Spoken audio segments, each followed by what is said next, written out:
ये लाइट को ऐसे फैला देते हैं हर जगह।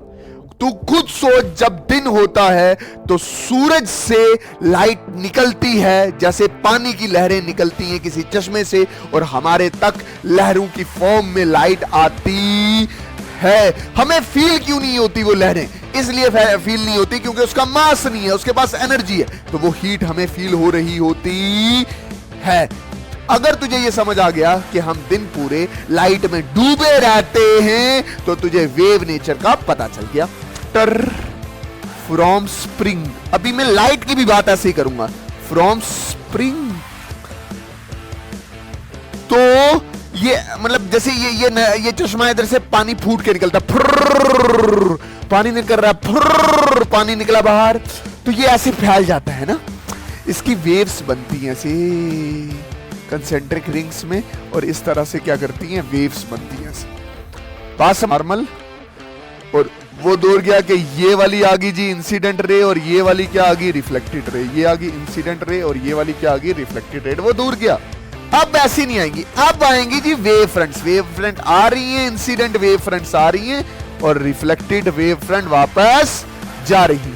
पार्टिकल बाहर निकाला, ये एक बार ऐसे ऑसिलेट को करता है, एक बार ऑसिलेट करता है, दूर जाता है, फिर वापस आता है, ठीक है। तो एक बार ये जो पार्टिकल है एक बार अपनी मैक्सिमम पोजीशन पे होता है और एक बार अपने मिनिमम पे पोजीशन पे होता है। उसी का मतलब क्या, मैक्सिमा एंड मिनिमा से ऐसे क्या कर रहा होगा, ऑसिलेट कर रहा होगा। समझ आया कि नहीं आया?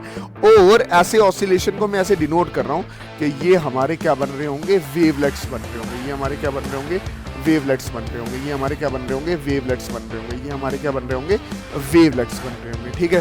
तो ये क्या बने, हमारे प्राइमरी वेवलेट्स बने, ठीक है। और अगर नेक्स्ट पॉइंट क्या बोल रहा है, अगर आप और एट द एंड इसका जो एम्पलीट्यूड होगा, इसका जो नेट डिस्प्लेसमेंट होगा वो बढ़ जाएगा।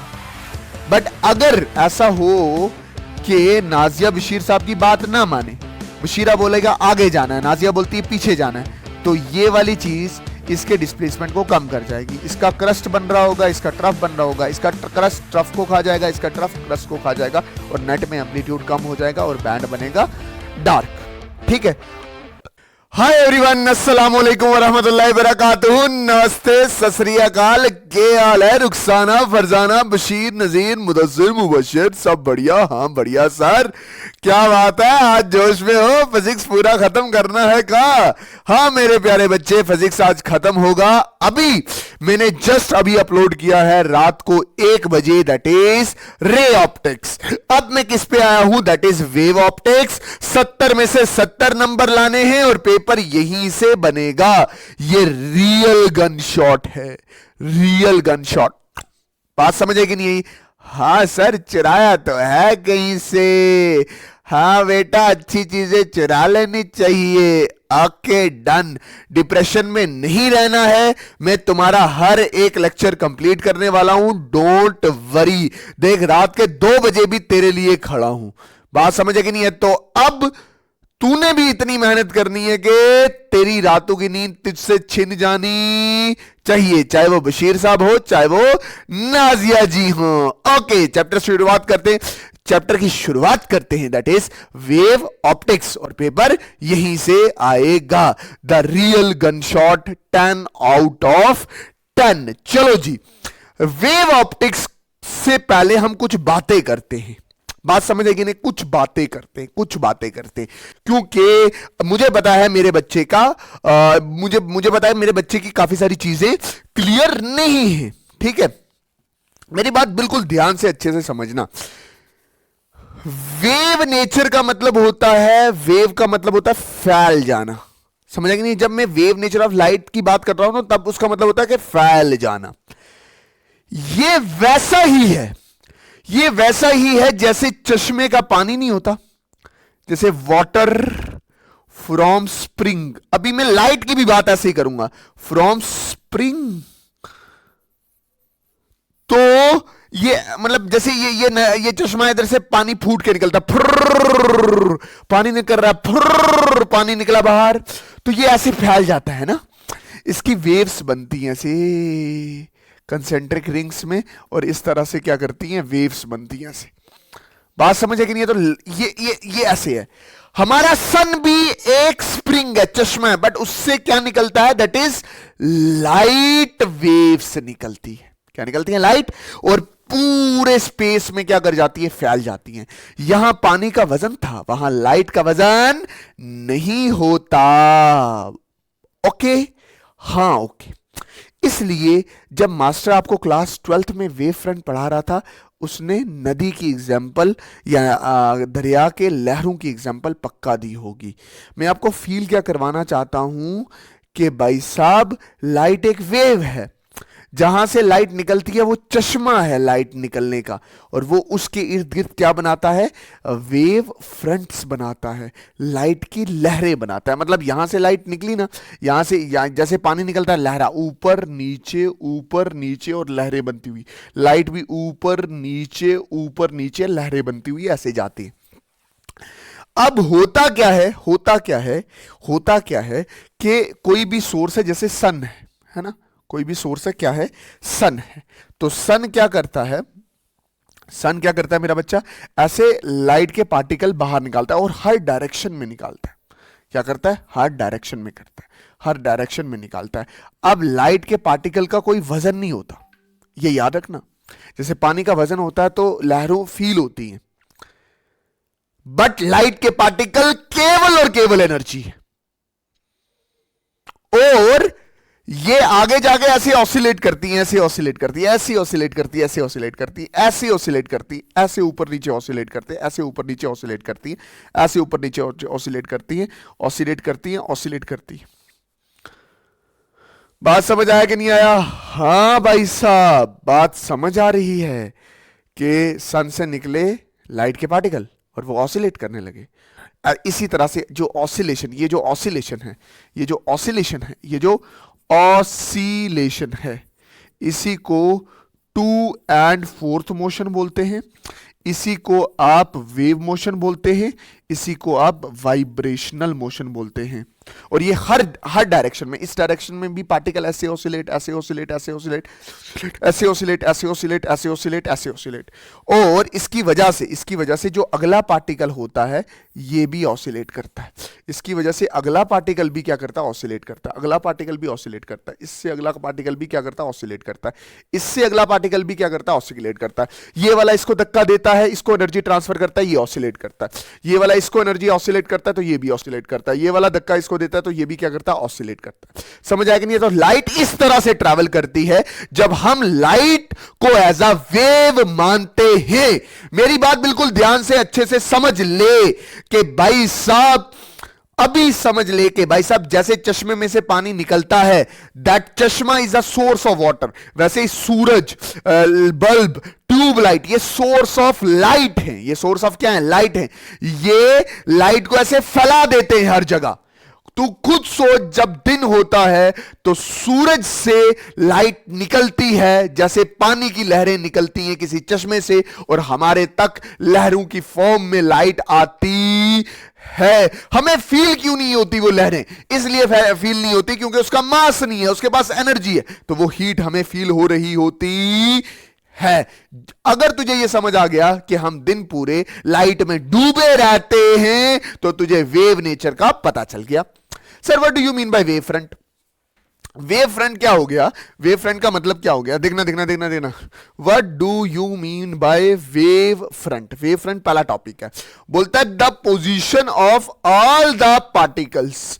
और पार्टिकल्स कौन से? लाइट के पार्टिकल, लाइट के पार्टिकल, जिसको आप कभी कभी फोटोन भी कहते हो, are in the same phase is called the wave front. मैंने आपको क्या बोला कि ये सोर्स है, इससे पार्टिकल ऐसे बाहर निकले, और ये ऑसिलेट कर रहे हैं, ये ऑसिलेट कर रहे हैं, तो वो पोजीशन ऑल पार्टिकल्स की जो एक जैसा ऑसिलेट करते, एक जैसा ऑसिलेट मतलब ये आउट तो ये यहां से आउट, ये यहां से आउट, ये यहां से आउट, ये पीछे आया, ये भी पीछे आया, ये भी पीछे आया, ये भी पीछे आया, ये और पीछे गया, ये और पीछे गया, ये और पीछे गया, और ये और पीछे गया, ये वापस आया, ये भी वापस आया, ये भी वापस आया, और ये भी वापस आया।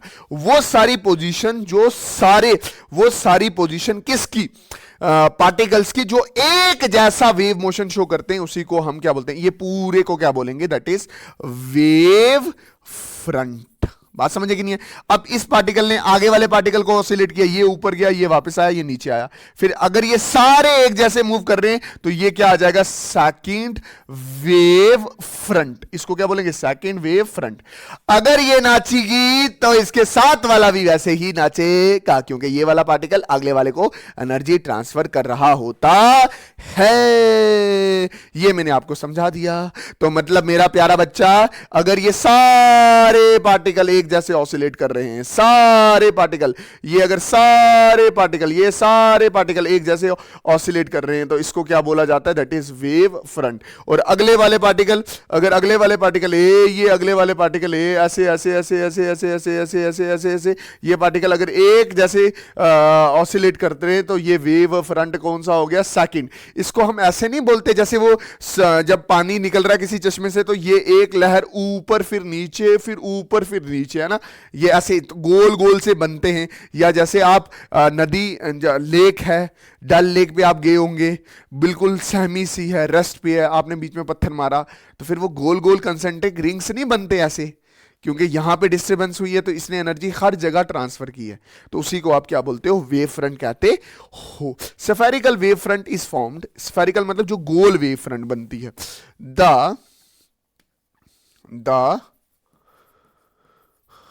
spherical wave front is formed, ये तब बनती है when source of light is point, जब source of light क्या है, एक पॉइंट सोर्स है। पॉइंट सोर्स का मतलब क्या हो गया, एक पॉइंट सोर्स है, ये पॉइंट सोर्स है, ये वाला पॉइंट सोर्स है। तो इसने पार्टिकल किए, से बाहर निकाले, तो ये जैसे बाहर निकलेगा वैसे अंदर आएगा, ये भी वैसे ही ऑसिलेट करेगा, ये भी वैसे ऑसिलेट करेगा, ये भी ऑसिलेट करेगा, ये भी ऐसे ऑसिलेट करेगा, ये भी ऐसे ऑसिलेट करेगा, ये भी ऐसे ऑसिलेट करेगा, और सबको जोड़ देंगे तो एक गोल या एक बॉल जैसा बनेगा, जिसको आप क्या बोलोगे, that is spherical wave front. ठीक है, ओके डन। अच्छा, अब सुनना मेरी बात, अगर सोर्स ऑफ लाइट एक लाइन है, लाइन मतलब ऐसे ट्यूब लाइट है, ऐसे, इससे जो पार्टिकल निकलेंगे ऐसे निकलेंगे, ये ऐसे, ठीक है, मान ले कि इधर नीचे से भी इसके पार्टिकल निकले तो ये ऐसे बने, ऐसे, ठीक है, और ये ऐसे निकले तो ये भी क्या बनेंगे, ऐसे बनेंगे, और लाइट हर तरफ फैल रही होगी, हर तरफ फैल रही होगी, हर तरफ फैल रही होगी। तो ये अगर आप जोड़ दो तो ये वेव फ्रंट कैसा बनता है, cylindrical wave front. Okay done, ठीक है। अच्छा मेरी बात ध्यान से समझना, एक है प्लेन वेव फ्रंट, तीन तरह के ही वेव फ्रंट होते हैं, एक स्फेरिकल हो गया, एक सिलेंड्रिकल, और ये क्या, plane wave front. The wave front in which the shape of a wave front is plane shape, plane मतलब एक प्लेन जैसा हो। देख, अगर पॉइंट सोर्स बड़ा दूर हो, सोर्स ऑफ लाइट बड़ा दूर हो, तो ये पार्टिकल निकाले तो ऑसिलेट करेंगे, ऑसिलेट करेंगे, ऑसिलेट करेंगे, तो ये एक वेव फ्रंट बना, फिर दूसरा वेव फ्रंट बना, तीसरा वेव फ्रंट पड़ा, चौथा बना, छठवां बना, सातवां बना, आठवां बना, 10वां बना। तो पॉइंट सोर्स अगर दूर हो जाए तो ये स्फेरिकल वेव फ्रंट ही कैसे बन जाते हैं, that is plane wave front बन जाते। बात समझ आई कि नहीं आई?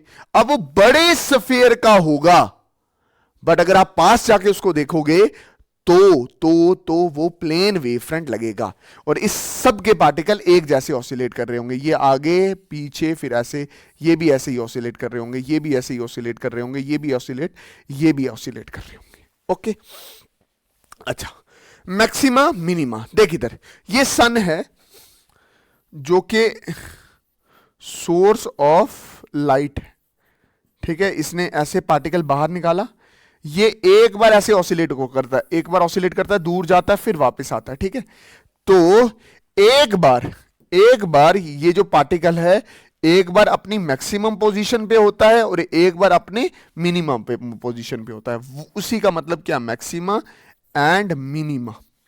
समझ आया कि नहीं आया? मैक्सिमा और मिनिमा पोजीशन कौन सी होगी? ये मीन पोजीशन है, एक बार मैक्सिमा पे होगा, एक बार मिनिमा पे होगा। समझ आया कि नहीं आया? तो ऐसे ही ये वाला पार्टिकल भी होगा, ऐसे एक बार अपनी मैक्सिमा पोजीशन पे होगा और एक बार अपनी मिनिमा पोजीशन पे होगा, ऐसे ऑसिलेट करेगा ना ऐसे। फिर ये वाला पार्टिकल होगा, एक बार अपने मैक्सिमा पोजीशन पे, फिर अपने मिनिमा पोजीशन पे। फिर इधर भी पार्टिकल होगा, एक बार अपने मैक्सिमा पोजीशन पे और दोबारा अपनी मिनिमा पोजीशन पे। तो मैं क्या बोल रहा हूं कि जो मैक्सिमा पोजीशन होगी उसको मैं सॉलिड लाइन से क्या करूंगा, दैट इज डिनोट करूंगा, ये ऐसे, ये है वेव फ्रंट। और जो मिनिमा पोजीशन होगी, ये मिनिमा, ये इसका मिनिमा, ये मिनिमा, तो उसको मैं किससे डिनोट करूंगा, दैट इज मिनिमा पोजीशन पे। बात समझ आई कि नहीं आई? तो मतलब हो रहा क्या है, जब कभी भी मैं किसी सोर्स का वेव फ्रंट बनाऊंगा तो ये ऐसे आ जाएगा उसका मिनिमा और ये ऐसा उसका आ जाएगा मैक्सिमा। एक बार ये वाले पार्टिकल मैक्सिमा पे होंगे, एक बार मिनिमा पे होंगे, फिर मिनिमा और फिर क्या होगा, मैक्सिमा। ये ध्यान में रख लेना। ठीक है, इसका मतलब क्या हो गया, पार्टिकल बीच में था, एक बार दूर गया फिर वापस पास में आ गया, पार्टिकल दूर गया फिर वापस पास में आ गया। ठीक है, एक बार मैक्सिमा है और दूसरी बार क्या है, मिनिमा है। Okay, done. उसके बाद है most important, previous year question आया है इस पे, करंट ईयर क्वेश्चन भी आएगा इसी से। ये क्या बोल रहा है, Huygens principle. What do you mean by Huygens principle? Huygens principle क्या करता है, it help in prediction of future wave front. या ये किस में मदद करता है, in predicting the position of new wave front, के जो नया वेव फ्रंट बनेगा उसकी पोजीशन प्रिडिक्ट करने में मदद करता है। अब मेरी बात ध्यान से समझना, अच्छे से समझने की कोशिश करना। मैं बोल रहा हूं कि new wave front is formed, ऐसे मैं लिख भी रहा हूं, new wave front is formed from old wave front. Old wave front के नया वाला वेव फ्रंट पुराने वाले वेव फ्रंट से ही बनता है। बोलता है every point on a wave front act as a fresh source of disturbance known as wavelets. बोलते हैं जैसे ये सोर्स ऑफ लाइट है, अब इसने एनर्जी दी तो ये पार्टिकल्स हैं, और हर एक पार्टिकल वेव फ्रंट के ऊपर, हर पार्टिकल वेव फ्रंट पे act as a source of new disturbance. मतलब ये डिस्टर्बेंस ही कर रहा होगा, ऐसे ऐसे ऑसिलेट कर रहा होगा, ऐसे ऐसे ऑसिलेट कर रहा होगा, ऐसे ऐसे ऑसिलेट कर रहा होगा, ऐसे ऐसे क्या कर रहा होगा, ऑसिलेट कर रहा होगा। समझ आया कि नहीं आया? और ऐसे ऑसिलेशन को मैं ऐसे डिनोट कर रहा हूं कि ये हमारे क्या बन रहे होंगे, वेवलेट्स बन रहे होंगे। ये हमारे क्या बन रहे होंगे, वेवलेट्स बन रहे होंगे। ये हमारे क्या बन रहे होंगे, वेवलेट्स बन रहे होंगे। ये हमारे क्या बन रहे होंगे, वेवलेट्स बन रहे होंगे। ठीक है, तो ये क्या बने, हमारे प्राइमरी वेवलेट्स बने। ठीक है, और अगर नेक्स्ट पॉइंट क्या बोल रहा है, अगर आप, ये टेंजेंट है, ये टेंजेंट, ये टेंजेंट है, ये टेंजेंट है, ये टेंजेंट है। बोलता है अगर आप प्राइमरी वेवलेट्स के टेंजेंट को जोड़ दो तो आपके पास पोजीशन होगी किसकी, न्यू वेव फ्रंट की। समझ आया कि नहीं है? This is Huygens principle. अब क्या है, लाइट जो वो स्ट्रेट लाइन में करके ट्रैवल करती थी ना, ठीक है, कैसे, ऐसे स्ट्रेट लाइन में ट्रैवल करती थी ना। अब कैसे लाइट ट्रैवल करती है, ये पॉइंट सोर्स, तो उससे एक डायरेक्शन में नहीं जाएगी, वो हर डायरेक्शन में वेव फ्रंट बनाएगी, ऐसे ऐसे। समझ आया कि नहीं है? और अगर पॉइंट सोर्स ऐसे है तो हर डायरेक्शन में उसके क्या बनेंगे, वेव फ्रंट बनेंगे, गोल गोल चक्कर बनेंगे। तो लाइट ऐसा बिहेव करती है जैसे चश्मे में से पानी निकल रहा हो। और reflection of wave front end refraction of wave front. अब जब रिफ्लेक्शन होगी ना, अब वो दौड़ गया, वो दौड़ गया, वो दौड़ गया। जब आप ऐसे करते थे रिफ्लेक्शन को, ये आ गई रिफ्लेक्टिंग सरफेस, ये आ गया साडा नॉर्मल, और वो दौड़ गया कि ये वाली आ गई जी इंसिडेंट रे, और ये वाली क्या आ गई, रिफ्लेक्टेड रे। ये आ गई इंसिडेंट रे और ये वाली क्या आ गई, रिफ्लेक्टेड रे। वो दूर गया। अब ऐसी नहीं आएंगी, अब आएंगी जी वेव फ्रंट्स। वेव फ्रंट आ रही हैं, इंसिडेंट वेव फ्रंट्स आ रही हैं और रिफ्लेक्टेड वेव फ्रंट वापस जा रही हैं। This is known as refraction, reflection through wave fronts. तो मतलब अब क्या है, इंसिडेंट वेव फ्रंट आ रही हैं, इंसिडेंट वेव फ्रंट आ रही हैं और यहां पे टकरा के, मिरर पे टकरा के वापस जा रही हैं, that is refracted wave front वापस जा रही हैं। इंसिडेंट वेव फ्रंट आई और रिफ्लेक्टेड वापस गई, this is reflection of wave fronts. और रिफ्रैक्शन क्या होगा कि ऐसे वेव फ्रंट आ रही हैं, ये wave front wave front wave front, ये इंसिडेंट वेव फ्रंट आ रही हैं, ठीक है, वो दूर गया,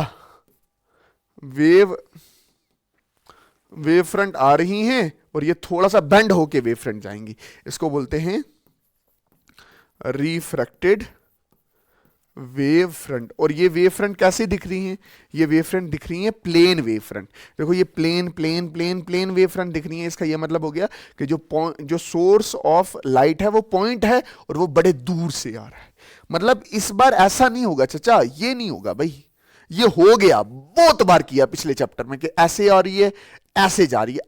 अब वेव फ्रंट आ रही है, ऐसे इसको जाना था, बट अब थोड़ा सा क्या हो रही है, वेव फ्रंट बेंड होगी। समझ आया कि नहीं है? ये वही है पार्टिकल, ये इधर पार्टिकल इधर पार्टिकल, ये ऑसिलेट कर रहे हैं दुर दुर दुर दुर दुर दुर दुर दुर दुर दुर, और फिर अगले वाले को डिस्टर्ब कर रही है, उसके अगले वाले को, उसके अगले वाले को, उसके अगले वाले को। बात समझे कि नहीं है? ये वैसा ही है जैसे ये है, ये नाजिया को एनर्जी मिली, इसने फौजिया को दी, फौजिया को एनर्जी मिली, इसने बशीरे को एनर्जी दी, ऐसे ऐसे ऐसे ऐसे, ये ऑसिलेशन। ठीक, अब मोस्ट इंपॉर्टेंट सवाल क्या, दैट इज, मेरी बात ध्यान से अच्छे से समझना। अब क्या, proof of laws of reflection through Huygens principle आर ऐसा मानना है कि लाइट रेज ना मानो, क्या मानो, लाइट वेव फ्रंट मानो। बात समझे कि नहीं है? ह्यूजन ने भी तो यही काम किया था, ह्यूजन ने यह बोला था कि लाइट रेज की तरह ट्रैवल नहीं करती, वो अब स्ट्रेट लाइन की तरह ड्रर करके ट्रैवल नहीं करेगी। अब कैसे ट्रैवल करेगी, wave fronts, wave front wave front wave front की तरह ट्रैवल करेगी। तो हमने प्रूफ देना है लॉज ऑफ रिफ्लेक्शन का थ्रू ह्यूजन प्रिंसिपल, और यह मानना है कि लाइट रे की तरह ट्रैवल नहीं करती, लाइट वेव फ्रंट की तरह ट्रैवल करती है। यह करने से पहले आपको एक चीज कंसिडर रखनी है कि मंजिल देखनी है कि हमने क्या चीज प्रूव करनी है, क्या चीज प्रूव करनी है, हमने ये चीज प्रूव करनी है कि एंगल ऑफ इंसिडेंट किसके बराबर है, एंगल ऑफ रिफ्लेक्शन के बराबर है। और मेरी बात ध्यान से समझना, अगर रेज दी हो और हमें यह बताना हो कि वेव फ्रंट कैसे बनेगी, तो हम क्या करेंगे, दो रेज ले लेंगे। बहुत सारी रेज दे सकता है, बट दो रेज से भी काम चल सकता है। जैसे दो रेज हैं, ये इंसिडेंट रे, ठीक है, ये रेज से वेव फ्रंट बनाना है तो क्या करना है, एक लाइन खींचनी है। जैसे मैंने खींच दी, इस पॉइंट को दे दिया ए बी, और ये B, angle A B 90 degree का होना चाहिए और ये भी कितना होना चाहिए, 90 डिग्री का। समझ आया कि नहीं आया? और एक वेव फ्रंट, मतलब अगर मैं बोलूं ये सी और ये क्या डी है, ये भी एक वेव फ्रंट हुआ। अगर ये वाला एंगल कितना बन रहा है, 90 का, और ये भी कितने का बन रहा है, 90 का। और याद रखना, सी से ए तक जितना टाइम लगेगा, सी से लेकर ए तक जितना टाइम लगेगा, उतना ही टाइम डी से लेकर बी तक भी लगेगा। ये ध्यान में रखना, इस चीज का इस्तेमाल मैं इधर करूंगा पक्का। अब सुन मेरी बात, मैंने वेव फ्रंट बनाने हैं तो पहले मैं रेस का इस्तेमाल करूंगा, तो पहले मैं रे ड्रा कर रहा हूं। कैसे रे ड्रा कर रहा हूं, आराम से सुनना, पहले बिल्कुल रिलैक्स। ये वाली जो रे आ रही है, इसको मैंने बोला इंसिडेंट रे। यहां से ऐसे जाएगी तो ये क्या हो जाएगा, दैट इज रिफ्लेक्टेड रे। ये वाली रे कौन सी होगी, ये कौन सी है, दैट इज रिफ्लेक्टेड रे। अब मुझे रे नहीं मानना, वेव फ्रंट बनाना है, तो दूसरी रे भी लेनी चाहिए। बट उससे पहले आप यहां पे एक चीज नोटिस करोगे कि ये यहां पे आ गया नॉर्मल, ये यहां पे आ गया नॉर्मल, और ये वाला एंगल कौन सा आ गया, that is angle of incident. Okay sir, यहां पे एंगल ऑफ रिफ्रैक्शन नहीं ड्रा करेंगे, नहीं ड्रा करना है बच्चा, एंगल ऑफ रिफ्लेक्शन ड्रा नहीं करना। हालांकि ये वाला एंगल ऑफ रिफ्लेक्शन है, ये वाला एंगल क्या है, एंगल ऑफ रिफ्लेक्शन। ये वाला एंगल क्या है, दैट इज, ये वाला एंगल क्या, एंगल ऑफ रिफ्लेक्शन, ये वाला एंगल ऑफ रिफ्लेक्शन है, बट मुझे जरूरत नहीं है तो मैं ड्रा नहीं कर रहा, ठीक है। और ये वाली रे कौन सी आ गई, दैट इज रिफ्रैक्टेड रे। अभी जितना मैंने बताया उतना ही दिमाग में रखना। दूसरी रे में ले रहा हूं, आराम से समझना। दूसरी रे में ले रहा हूं, ये वाली रे मैंने ली, ये लाइट आ रही है, यहां टकराई, और ये वाली इंसिडेंट रे आ रही है, और ये क्या है, दैट इज रिफ्रैक्टेड रे। ये वाली क्या है, इंसिडेंट रे, और ये वाली जा रही है, ये क्या, रिफ्रैक्टेड रे। अब मैं दोबारा बोल रहा हूं कि भाई साहब यहां पे क्या, नॉर्मल, और ये वाला जो एंगल होगा वो क्या है, एंगल ऑफ रिफ्रैक्शन। सर इस केस में क्या एंगल ऑफ इंसिडेंट नहीं ड्रा करना? बिल्कुल नहीं, क्या बोल रहा हूं, बिल्कुल नहीं। एंगल ऑफ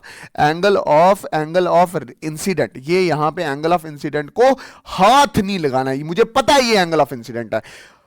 आते वक्त इंसिडेंट, जाते वक्त रिफ्रैक्शन इंपॉर्टेंट है, ये बात समझ आ गई। सर वेव फ्रंट कैसे ड्रा करें? वेव फ्रंट को कैसे ड्रा करना है, देखो, ये ए से लेकर, ये दिखा, ये ए से लेकर बी तक मैंने एक वेव फ्रंट ड्रा किया, ये भी परपेंडिकुलर है, और यहां से ये पूरा एंगल भी कैसा है, परपेंडिकुलर ही है, पूरा एंगल क्या है, परपेंडिकुलर है, 90 डिग्री है। Okay done. ये एक पूरा वेव फ्रंट है ए बी, तो टकरा के इधर भी एक वेव फ्रंट बना देता हूं मैं, ये वाला ए डैश से लेकर ये बी डैश, ए डैश से लेकर बी डैश, ये आपके पास दो वेव फ्रंट है। मैं बोल रहा हूं यहां से वहां तक जाने का वेव फ्रंट को कितना टाइम लगा, टी टाइम लगा। समझ आया कि नहीं आया? जब ये वाला पॉइंट, मेरी बात समझना, ये टकरा के ये ऐसे जाएगा, ये लाइट आ रही है, ड्रर, ये टकराई और फिर ये वेव फ्रंट ऐसे गया। मैंने यहां ये इस वेव फ्रंट को कंसीडर किया और ये ऐसे टकराया और यहां तक कंसीडर किया। समझ आया कि नहीं है? मैं बोल रहा हूं let time taken by the light to travel from A B wave front to A dash B dash to be T time. कितना time? T. Let the speed of light be C. Speed of light क्या? C. तो c is equal to speed is equal to distance upon time, distance is equal to c into time. अब मैं आपको बोल चुका हूं कि एक वेव फ्रंट को जितना टाइम इधर से इधर आने पे लगेगा उतना ही यहां से उधर जाने पे लगेगा। बात समझे कि नहीं है? मतलब मैं कहना क्या चाहता हूं कि जो ये वाला डिस्टेंस होगा, कौन सा लेकर बी से लेकर ए डैश का डिस्टेंस, बी से लेकर ए डैश का डिस्टेंस, बी से लेकर ए डैश का डिस्टेंस, ये डिस्टेंस है। तो डिस्टेंस को मैं कैसे लिख सकता हूं? That is C into T. और ए से लेकर बी डैश का डिस्टेंस, ए से लेकर बी डैश का डिस्टेंस, ए से लेकर बी डैश का डिस्टेंस भी सी इंटू टी होगा। तो इससे ये पता चलता है कि ये जो ए बी डैश है वो बी ए डैश के बराबर है। सर ये क्यों निकाला? क्योंकि मैंने आगे दो ट्राइंगल को कंकरेंट करना है। दो ट्राइंगल कंसीडर करो, कौन कौन क्या करना है कि इन दो ट्राइंगल्स को, किन दो ट्राइंगल्स को, आराम से सुनना। ये मेरे पास एक ट्राइंगल है, कौन कौन सी? ए बी ए डैश एक ट्राइंगल होगी, और दूसरी ट्राइंगल कौन सी है? आराम से सुनना। दूसरी ट्राइंगल है A B dash A dash, A B dash A dash. ठीक है, ये दोनों ट्राइंगल मैंने निकाल ली। और इसमें हमने अभी क्या प्रूफ किया? हमने अभी ये प्रूफ किया कि ए से लेकर बी डैश तक, ए से लेकर बी डैश, ये वाली साइड इसकी, ए से लेकर बी डैश तक और बी से लेकर ए डैश तक बराबर है। और अगर आप ध्यान से देखो तो ये वाला एंगल भी 90 है और ये वाला एंगल भी क्या, 90। तो ये वाला भी 90 होगा और ये वाला भी क्या होगा, 90 डिग्री का होगा। और ए से ए डैश दोनों में क्या कॉमन, और दोनों कंकरेंट हो जाएंगे। बट मैं तमीज से लिखना चाहता हूं। दोनों ट्राइंगल ली मैंने, कौन सा? A B A dash and A B dash A dash. ठीक है, ये दोनों ट्राइंगल ली हैं। अब मैंने जस्ट अभी प्रूव क्या किया? A B dash is equal to B dash A. ये जस्ट प्रूव किया आपने, जस्ट प्रूफ। फिर ए डैश दोनों में क्या कॉमन, और फिर मैं क्या बोल रहा हूं, ये एंगल ए, एंगल बी और एंगल बी डैश दोनों बराबर है 90 डिग्री के। तो triangle A B dash and A B dash A दोनों होगी कंकरेंट। अब जब दोनों कंकरेंट हुए ना, दोनों कंकरेंट हुए, तो angle B A dash, B A dash, ये वाला एंगल, ठीक है, जो है एंगल ऑफ इंसिडेंट, ये कैसे है मैं अभी बताऊंगा। और angle angle B dash A, ये क्या हुआ, दोनों बराबर हुए बाय सीपीसीटी, बाय CPCT, corresponding part of congruent triangle, और ये वाला एंगल कौन सा हो गया, दैट इज R.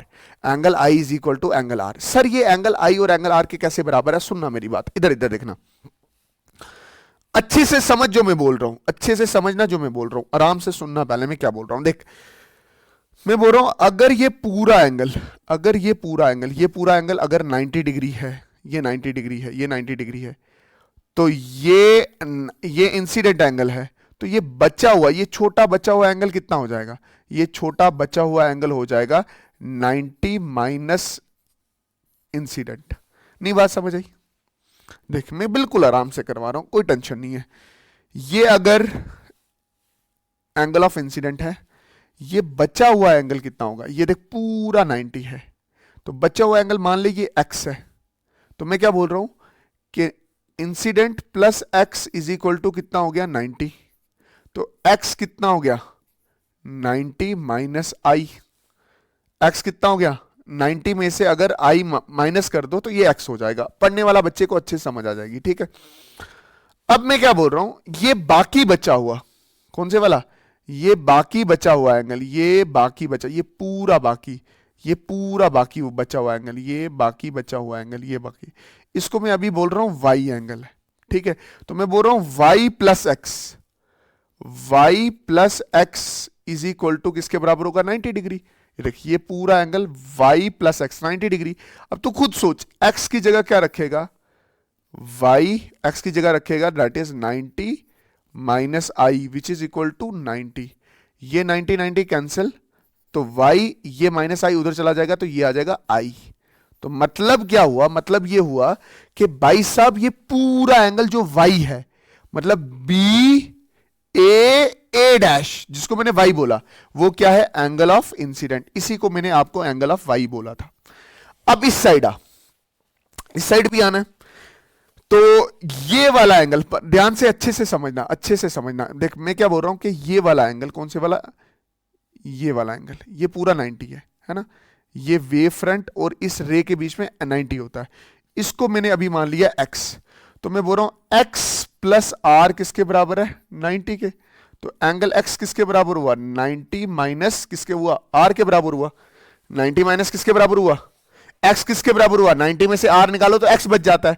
फिर इधर से देखना, इधर से देखना, ये एंगल y है, ये y मैंने y एंगल मान लिया. y कौन सा एंगल हो गया, a डैश b, ये y है. मैं इसमें क्या बोल रहा हूं y प्लस एक्स, ये नॉर्मल है तो ये पूरा क्या हो जाएगा 90. y प्लस एक्स किसके बराबर हुआ 90 के बराबर हुआ. अब यहां पे मैंने y ये वाला एंगल माना है. ठीक, अब y x की जगह क्या मैं डालूंगा 90 माइनस एक्स, ये किसकी जगह डाला 90 माइनस आर की जगह, x की जगह क्या लिखा x की 90 माइनस आर लिखूंगा, ये आया इज इक्वल टू क्या आ गया 90. अब क्या होगा, अब ये होगा कि भाई साहब ये प्लस 90 ये प्लस 90 कैंसिल, तो y किसके बराबर हो गया r के, मतलब ये वाला एंगल किसके y, ये वाला एंगल किसके बराबर हो गया r के. तो मतलब angle a dash b, angle a dash b या b dash a dash a या b dash a dash a, ये किसके बराबर है, दैट इज अभी मैंने बोला y, और y किसके बराबर है r के. तो angle of incident is equal to angle of r. Hope तुझे ये कंसेप्ट समझ आया होगा. प्लीज प्लीज इसको जाके रिपीट पे देखना, तभी ये तेरे दिमाग में बैठेगा, क्योंकि यहां पे जो ये वाली कैलकुलेशन है और ये वाली कैलकुलेशन है थोड़ी सी टफ हो जाती है. ठीक है, चले आगे. अब है proof of law of reflection, laws of reflection through Huygens principle. और लॉज ऑफ रिफ्लेक्शन का दूसरा नाम क्या, दैट इज स्नेल्स लॉ. और आपने क्या करना है, रे नहीं माननी, रे नहीं माननी, क्या बना मानना है, वेव फ्रंट मानना है. और वेव फ्रंट कैसे बनता है आपको पता है कि दो रे कंसीडर करो और उसके परपेंडिकुलर एक लाइन लगा दो, तो वो परपेंडिकुलर लाइन क्या हो जाती है, वेव फ्रंट हो जाती है. देख ये मेरे पास इंसिडेंट रे आई, ये इंसिडेंट रे आई है, ये इंसिडेंट रे यहां पे बची है. अब ये नॉर्मल है और ये बेंड हो जाने वाली है. ये एंगल ऑफ इंसिडेंट, ये एंगल ऑफ क्या इंसिडेंट, मैं बोल रहा हूं अभी मेरे लिए ये एंगल ऑफ इंसिडेंट इंपॉर्टेंट है.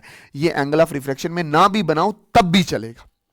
ठीक है, ये नॉर्मल एंगल ऑफ इंसिडेंट और ये रे बेंड हुई. ठीक, अब मैं क्या बोल रहा हूं, ये रे आई है ड्रर, ये दूसरी रे आई, दूसरी रे, और फिर यहां पे बेंड हुई, और यहां पे मेरे लिए इंपॉर्टेंट क्या, that is angle of refraction. ये एंगल ऑफ इंसिडेंट मेरे लिए यहां पे इंपॉर्टेंट नहीं है, यहां पे एंगल ऑफ इंसिडेंट इंपॉर्टेंट है, यहां पे मेरे पास एंगल ऑफ रिफ्रैक्शन इंपॉर्टेंट है, ये ध्यान में रखना। ठीक, अब मैं क्या बोल रहा हूं, अब मैं ये बोल रहा हूं कि भाई साहब अगर मैं ए से लेकर बी तक को जोड़ देता हूं, अगर मैं ए से लेकर बी तक को क्या कर देता हूं, जोड़ देता हूं, तो ये मेरे पास क्या आ जाएगा, दैट इज वेव फ्रंट। ए से लेकर बी तक जोड़ दिया तो ये मेरे पास एक वेव फ्रंट आया। ठीक है, और मतलब ये जोड़ने का मतलब क्या हो गया, ये जोड़ने का ये मतलब हो गया कि भाई साहब ये वाला पूरा एंगल कितने का है, 90 डिग्री का है ना, ये 90 डिग्री का, ये वाला भी कितने होगा, 90 का, ये भी 90 का ही होगा। समझ आ गया नहीं है, लाइन जोड़ोगे परपेंडिकुलर रेज और रेज के तो ये वेव फ्रंट बनेगा। अब ये वेव फ्रंट आया था ये, और ये क्या कर गया, बेंड कर गया। ठीक है, और यहां से लेकर ये परपेंडिकुलर मैंने ड्रा किया बी डैश तक, ये भी 90 है, ये भी 90 है, तो ये दूसरा वेव फ्रंट है। इधर से लेकर इधर तक जितना टाइम लगा होगा उतना टाइम ही इस वेव फ्रंट को उधर से लेकर इतना लगा होगा, मतलब जितना यहां से यहां टाइम लगा होगा उतना यहां से यहां रखा होगा, क्योंकि सेम वेव फ्रंट ही क्या कर रही है, ट्रैवल कर रही है। जो छोटे छोटे पॉइंट मैं आपको बोल रहा हूं, प्लीज ये पॉइंट अपने दिमाग में रखना। ठीक है, अब मैं ये बोल रहा हूं कि भाई यहां पे रिफ्रैक्टिव इंडेक्स फर्स्ट होगा और यहां पे रिफ्रैक्टिव इंडेक्स क्या होगा, सेकंड होगा। अगर रिफ्रैक्टिव इंडेक्स या मीडियम चेंज हो जाता है, यहां पे अलग मीडियम है, यहां पे अलग मीडियम है, तो दोनों मीडियम में स्पीड ऑफ लाइट क्या होती है, अलग अलग होती है। बात समझिए नहीं, दोनों मीडियम में स्पीड ऑफ लाइट क्या होती है, अलग अलग। मैं बोल रहा हूं μ1 में ट्रैवल करता है c1 से और μ2 में ट्रैवल करता है c2 से। देख, हर इंसान को पता है speed is equal to distance upon time होता है, और जो डिस्टेंस होता है वो स्पीड को टाइम से मल्टीप्लाई करने पे आता है। ठीक है, और मुझे ये पता है कि जितना टाइम इसने यहां से यहां तक लिया होगा उतना टाइम इसने यहां से यहां तक लिया होगा। तो ये वाला जो डिस्टेंस है बी से लेकर ए डैश, ये किससे ट्रैवल किया होगा, स्पीड उस वक्त की कितनी है, दैट इज c1, और कितना टाइम लिया, t। और ए से लेकर बी डैश तक जितना ट्रैवल किया उसने डिस्टेंस, इधर मीडियम की स्पीड कितनी है, c2, और कितना टाइम किया, दैट इज t। मतलब ये वाला डिस्टेंस ट्रैवल किया c1 इंटू टी, और ये वाला डिस्टेंस ट्रैवल किया that is c2 into T. ये वाला जो डिस्टेंस है ये किससे कैसे ट्रैवल किया, c2 इंटू टी। ठीक है, that is A B dash. इसी चीज को तो मैंने ये यहां पे करके लिखा है। अब मेरी बात अच्छे से समझना जो मैं बोलना चाहता हूं अभी। देख, कुछ चीजें हैं जो समझने वाली हैं। देख, जब ये रे आ रही थी तो इसको मैंने क्या बोला, इंसिडेंट रे। क्या बोला, ये आ रही थी तो इसको मैंने क्या बोला, इंसिडेंट रे। ये नॉर्मल है तो ये वाला एंगल कितना हो गया, that is angle of incident. ये वाला एंगल, यहां पे क्या रिफ्रैक्शन ड्रा करना इंपॉर्टेंट है, नो, कभी भी इंपॉर्टेंट, कभी भी ये इंपॉर्टेंट, ये ड्रा करना कभी भी इंपॉर्टेंट नहीं है। मैं बोल रहा हूं कि अगर ये एंगल ऑफ इंसिडेंट है, ये पूरा 90 डिग्री का है। ठीक है, ये पूरा 90 डिग्री है, इसको मैं अभी के लिए मान लेता हूं x है। क्या है, x। तो मैं क्या बोलूंगा, angle incident plus angle x is equal to 90 degree. Done. तो एंगल x कितना होगा, 90 माइनस इंसिडेंट। ठीक, ये वाला x वाला एंगल हो जाएगा x, और ये बड़े वाला एंगल जिसको मैं बोल रहा हूं y एंगल है। अभी के लिए मैं क्या बोल रहा हूं, y एंगल है। अभी मैंने नहीं बोला एंगल ऑफ इंसिडेंट है, ये निकलेगा बाद में। देख कैसे मैं बोल रहा हूं, ये नॉर्मल है तो ये पूरा एंगल कितना हो जाएगा, दैट इज 90 डिग्री का। मतलब x प्लस वाई कितने का होगा, एंगल x प्लस वाई कितने का होगा, 90 डिग्री का होगा। डन। x की जगह मैं क्या लिखूं, 90 minus I plus Y is equal to 90। 90 cancel, ये माइनस आई उधर चला जाएगा, तो y कितना होगा, i होगा। मतलब ये वाला जो एंगल था जिसको मैंने y माना था वो i के बराबर है। तो मतलब ये किसके, कौन सा एंगल है, that is angle B A dash, जिसको मैंने अभी के लिए y माना था। तो ये वाला एंगल कौन सा हो गया, i। अब कुछ चीजें तुझे और दिमाग में रखनी है। देख, टेंशन नहीं लेनी, आराम से सुन। पहले मैं बोल रहा हूं कि अगर ये वेव फ्रंट है तो ये पूरा एंगल मतलब ये r ये वाला आर वाला एंगल, और अभी के लिए ये मैं बोल रहा हूँ एक्स एंगल है, या अभी के लिए मैं बोल रहा हूँ ये ए एंगल है। तो मैं क्या बोल रहा हूँ, मैं आपको ये बोल रहा हूँ कि आर प्लस ए किसके बराबर होगा, दैट इज 90 के बराबर होगा। और अगर मैं और अच्छे से लिखूं तो ए किसके बराबर होगा, 90 माइनस आर के बराबर है। ये मैंने इधर आर लिख रखा है, बट मैं इसको आर प्रूव करना है, मतलब इस छोटे से एंगल को मैं अभी आर नहीं मान रहा, अभी मैं मान रहा हूं ये कितना है, बी है, और ये नॉर्मल है। तो ए प्लस बी किसके बराबर होगा, एंगल ए प्लस बी किसके बराबर होगा, दैट इज 90 डिग्री के बराबर होगा।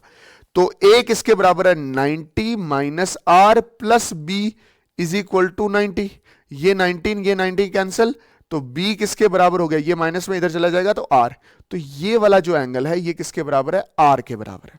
और ये याद रखना कि ये वाला 90 डिग्री है, तो ये a b डैश और a ये एक राइट ट्राइंगल है, और ये वाली भी ये भी एक 90 ट्राइंगल है, तो a b a डैश भी एक राइट ट्राइंगल है। ठीक, मैं in right triangle a b a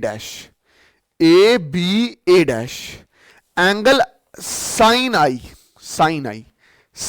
ये है, साइन आई क्या होता है, that is opposite upon hypotenuse. ये अपोजिट अपॉन हाइपोटेन्यूज, अपोजिट क्या है, इसके अपोजिट है, that is B A dash opposite आ गया, और हाइपोटेन्यूज इसका क्या आ जाएगा, दैट इज ए से लेकर ए डैश तक। और ए डैश कितना निकाल रखा है, that is C1 into T, और ए डैश आपने वैसे ही रखा। फिर इन राइट ट्रायंगल नीचे वाली A B dash A dash, तो यहां पे आप निकालो ये वाला एंगल, ये आर, ये परपेंडिकुलर, तो ये आ गया जी एडजेसेंट, और ये आ गया अपोजिट। तो अपोजिट अपॉन हाइपोटेन्यूज लिखोगे। अपोजिट क्या है इसका, ए बी डैश, और हाइपोटेन्यूज क्या, ए से लेकर ए डैश तक। तो ए बी डैश आपने क्या लिख रहा है, C2 into T divided by A dash B dash. हम इन दोनों इक्वेशंस को क्या कर देते हैं, डिवाइड कर देते हैं, divide equation first and second. तो मैंने साइन आई अपॉन साइन आर, ठीक है। साइन आई के अपोजिट में क्या लिखा है, C1 T upon A dash divided by C2 T divided by A dash. ये ए डैश कैंसिल, तो आपके पास क्या आया, C1 T divided by C2 t. अब मेरी बात अच्छे से समझना, देख अभी आपका क्या आया, साइन आई अपॉन साइन आर कितना आ रहा है, that is C1 T upon C2 T, यही आ रहा है ना, C1 T C2 T.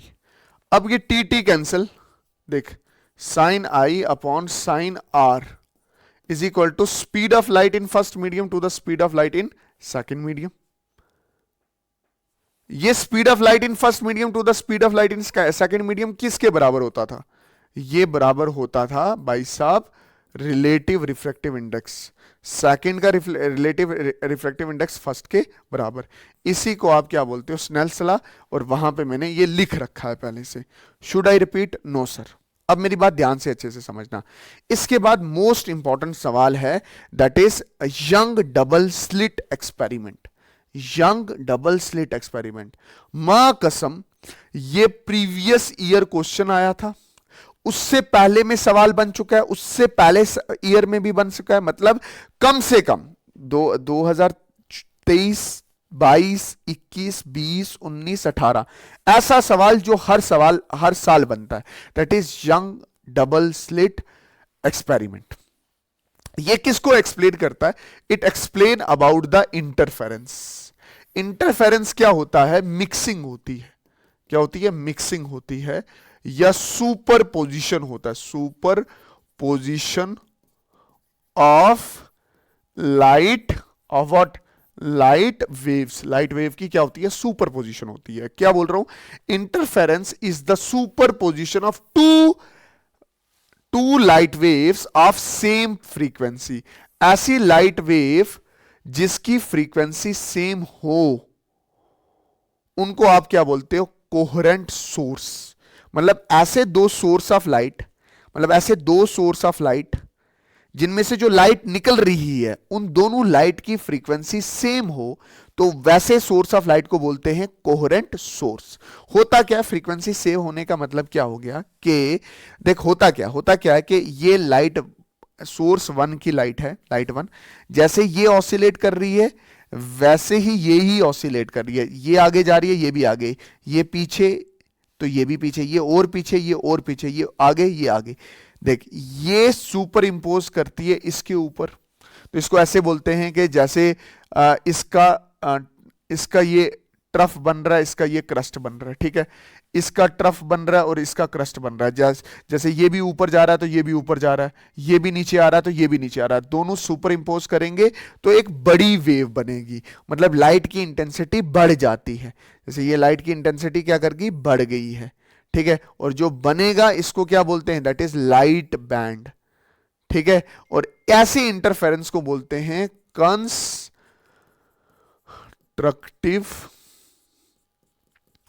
Interference, ठीक है।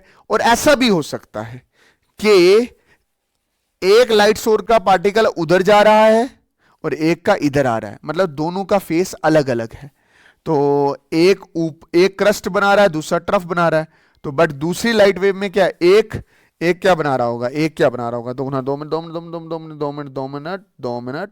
2 मिनट, यहां पे गलती नहीं करेंगे, यहां पे गलती नहीं करेंगे, यहां पे गलती नहीं करेंगे, यहां पे गलती नहीं करेंगे, यहां पे गलती नहीं करेंगे, यहां पे गलती नहीं करेंगे।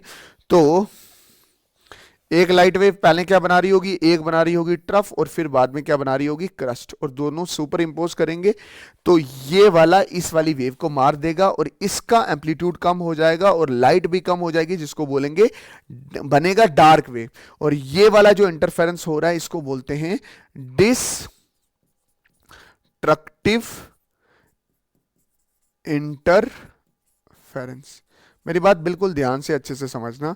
इंटरफेरेंस में क्या होता है कि दो लाइट वेव आपस में सेम फ्रीक्वेंसी की दो लाइट वेव सेम फ्रीक्वेंसी की मीट होती हैं, ठीक है। अगर ऐसे मीट होंगे कि एक का ट्रफ दूसरे के ट्रफ के ऊपर, एक का क्रस्ट दूसरे के ट्रफ के ऊपर, तो ये एक दूसरे की सपोर्ट करेंगे, मतलब यहां नाजिया बशीर साहब की सपोर्ट कर रहा हो और बशीर साहब नाजिया की, और एट द एंड इसका जो एम्पलीट्यूड होगा, इसका जो नेट डिस्प्लेसमेंट होगा वो बढ़ जाएगा।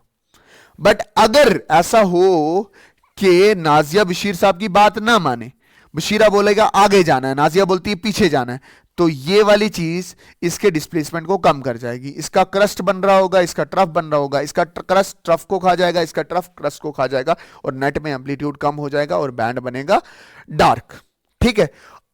ये वाला एक्सपेरिमेंट था जो यंग ने किया था। इस एक्सपेरिमेंट को बोलते हैं यंग डबल स्लिट एक्सपेरिमेंट। इसमें किया क्या उसने, देख मैंने क्या बोला, लाइट ऐसा बिहेव करती है जैसे चश्मे का पानी हो, तो यहां पे पॉइंट सोर्स रखा था, यहां से लाइट इंटर कर रही थी, तो ये इसका मैक्सिमा, ये इसका minima, maxima minima, maxima minima, maxima, और ऐसे ही क्या बनेगा, मिनिमा बनेगा।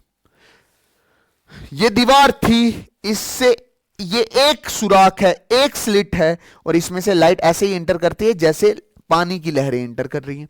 फिर उसने दूसरी दीवार बनाई जिसमें दो स्लिट रखे, तो एक्सपेरिमेंट का क्या नाम रखा, दैट इज डबल, दो सुराख वाले एक्सपेरिमेंट। अब इसमें क्या होगा, इसका मैक्सिमा मिनिमा, मैक्सिमा मिनिमा, है ना, ऐसे ही है ना, मेरी बात ध्यान से समझना।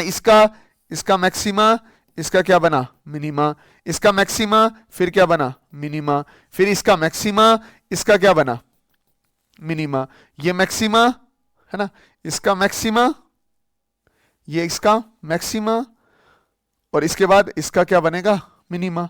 फिर इधर देख, इसका मैक्सिमा और फिर इस सोर्स का क्या, मिनिमा, इसका मैक्सिमा, इस सोर्स का क्या, मिनिमा, इसका मैक्सिमा, इस सोर्स का क्या, मिनिमा, इसका मैक्सिमा, इस सोर्स का क्या, फिर मिनिमा। आप देखोगे कि कहीं जगह पे ये देखो मैक्सिमा और मैक्सिमा मीट कर रहा है, मैक्सिमा मीट कर रहा है, मैक्सिमा मीट कर रहा है, मतलब रेड वाला रेड वाले से मीट कर रहा है।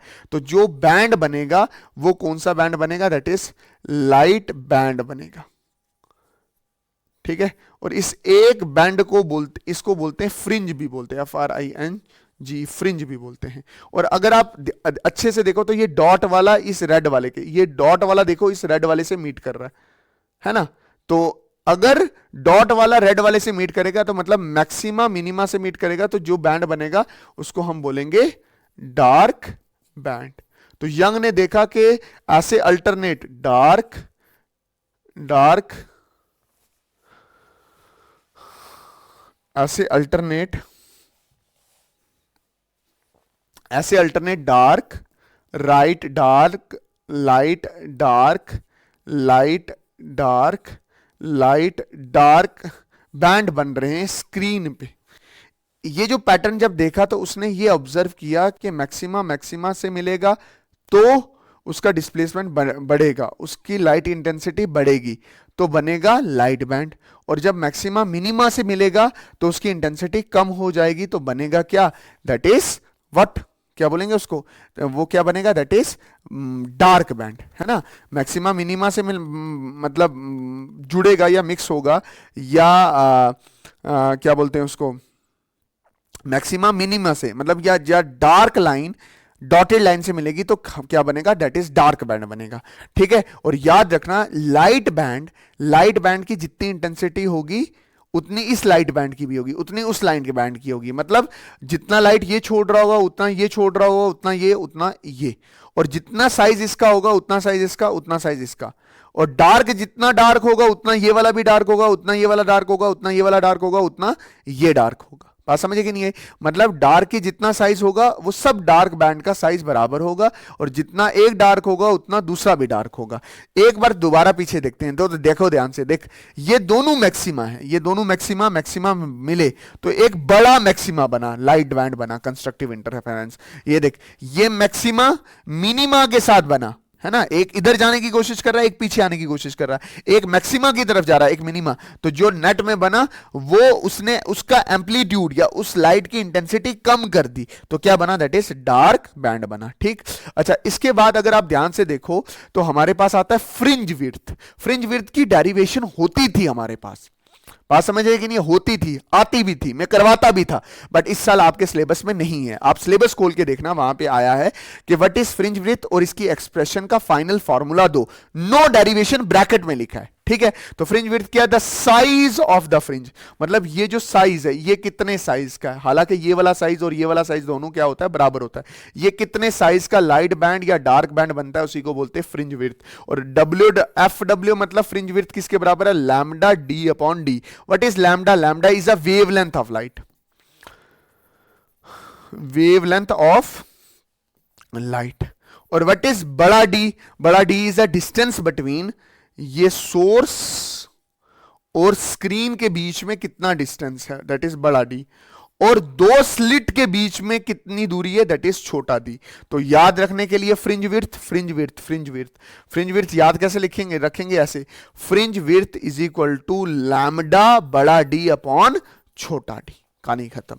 अच्छा, इसके बाद है सस्टेन इंटरफेरेंस। सस्टेन इंटरफेरेंस का मतलब ये हो गया कि एक स्क्रीन है उस पे जो फ्रिंजेस बन रहे हैं, लाइट एंड डार्क बैंड बन रहे हैं, काले और चिट्टे, काला चिट्टा पैटर्न बन रहा है, वो हिले ना, वो डिस्टर्ब ना हो। मतलब when the pattern of the fringes do not changes over a time, मतलब वो पैटर्न चेंज ना हो। इसके लिए आपको कोहेरेंट सोर्स चाहिए, ऐसा सोर्स चाहिए लाइट का जिसकी फ्रीक्वेंसी क्या हो, दोनों सोर्स की जो दोनों लाइट सोर्स हैं उन दोनों की फ्रीक्वेंसी क्या होनी चाहिए, सेम होनी चाहिए, ठीक है। उनसे जो लाइट निकलती है उनकी फ्रीक्वेंसी सेम होनी चाहिए। और light travel in a same direction, light हमेशा क्या होनी चाहिए, एक ही डायरेक्शन में ट्रैवल होनी चाहिए। और यहां पे मैं एक चीज ऐड करूंगा कि भाई साहब देखो मेरी बात सुनना, ये एक पॉइंट सोर्स है, ये एक पॉइंट सोर्स है ना, ये एक पॉइंट सोर्स है।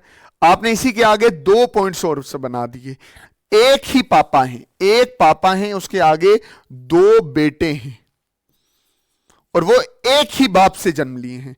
तो इस लाइट सोर्स की जो फ्रीक्वेंसी होगी वही इस लाइट सोर्स की भी फ्रीक्वेंसी होने वाली है, और इससे जो इंटरफेरेंस का पैटर्न बनेगा वो सस्टेन होगा, मतलब लाइट डार्क की जगह नहीं लेगा, डार्क लाइट की जगह नहीं रहेगा, और इस पैटर्न का साइज या मतलब लाइट बैंड का साइज या विड्थ, जो फ्रिंज विड्थ में बोल रहा हूं, वो बढ़ या कम नहीं होती, बढ़ती या कम नहीं होती in the case of sustain interference. अच्छा, फिर मेरी बात ध्यान से समझना। अब है डिफ्रैक्शन। क्या होता है डिफ्रैक्शन? डिफ्रैक्शन ये होता है कि the bending of light around the corner of the obstacle is known as diffraction. Diffraction क्या होता है? कि डिफ्रैक्शन का मतलब होता है कि लाइट बेंड कर जाती है around the corner of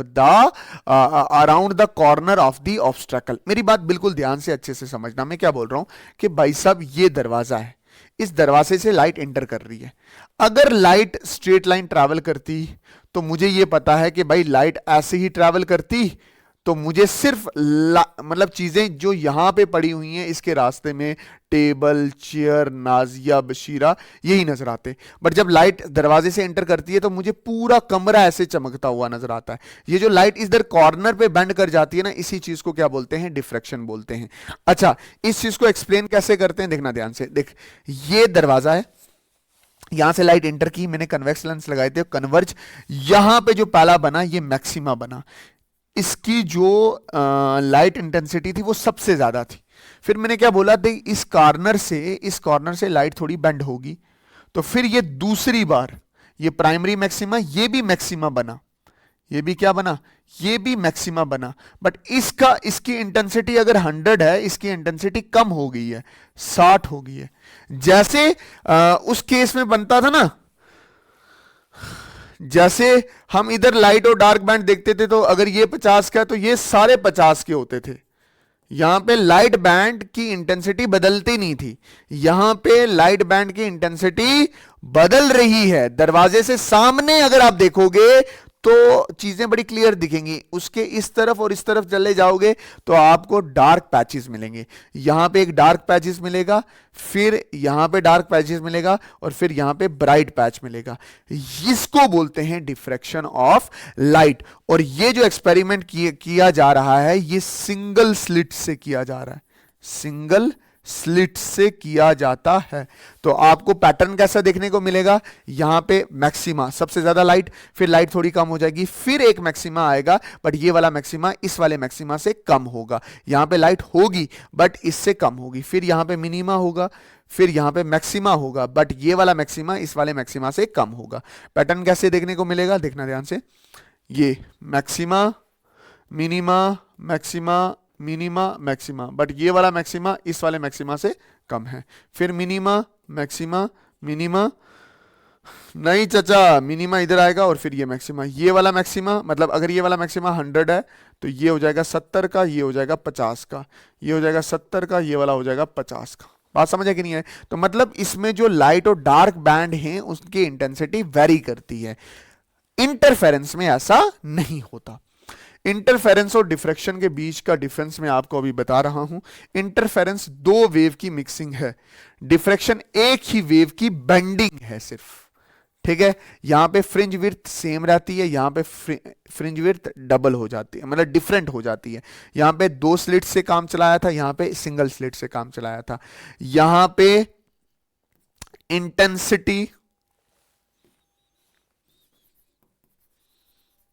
intensity of light band and dark band does not change, but यहां पे क्या करती है? चेंज होती है। हर लाइट बैंड दूसरे लाइट बैंड से अलग होता है, सेंटर वाला सेंट्रल मैक्सिमा होता है। यहां पे हमारा वेव ऑप्टिक्स बहुत अच्छे से खत्म होता है। हर एक टॉपिक मैंने अच्छे से करवाया है, जो चीज़ मैंने याद रखने के लिए बोला है उसको वैसे ही याद रखना है।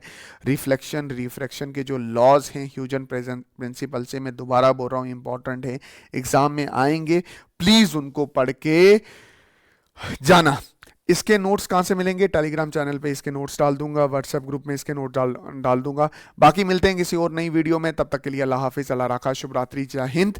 आज ही फिजिक्स कंप्लीट करनी है, चाहे जो मर्जी हो, लेक्चर थोड़ा लेट हो जाए, बट फिजिक्स आज ही कंप्लीट करनी है। जम्मू जिंदाबाद, कश्मीर जिंदाबाद, जम्मू कश्मीर जिंदाबाद, हिंदुस्तान जिंदाबाद, हम जिंदाबाद, तुम जिंदाबाद, सब जिंदाबाद। डन।